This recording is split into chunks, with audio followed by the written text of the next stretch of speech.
let's get to our Xfinity third chair real quick. Time for some fan-submitted questions presented by Xfinity. So the first one, can a two-loss Ohio State team still make the playoff, Todd?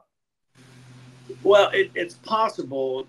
I think it probably depends on when that second loss would happen. Yep. You know, I think if that loss happens this week, it's going to be tough. You know, if the loss happens, if they get themselves to Indianapolis for the Big Ten championship game and they lose there, then that would be maybe different.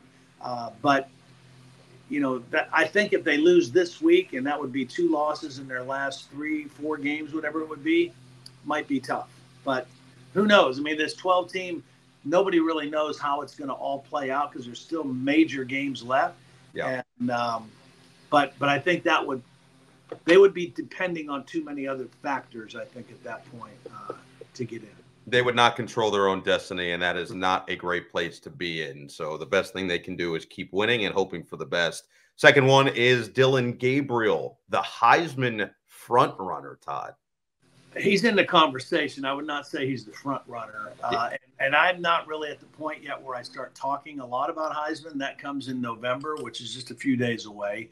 But I would say, I'll go ahead and jump ahead a few days. But I would say right now, the front runners are Ashton Jeanty at Boise State, Cam Ward at Miami. Yep. And I think Travis Hunter is still in that conversation because he very well may be the best player in college football. He missed a few games with injury, but when he's back and healthy, he's as dynamic as anybody that you could ever turn on a TV and watch. But I do think the way Dillon Gabriel is playing, he's in that conversation. But I think people expected him to play well, right? He played well at Oklahoma. He played well at UCF. He's on the great teams, on the #1 team in the country, and he's played well. But I think those other guys are maybe a little bit ahead of him right now.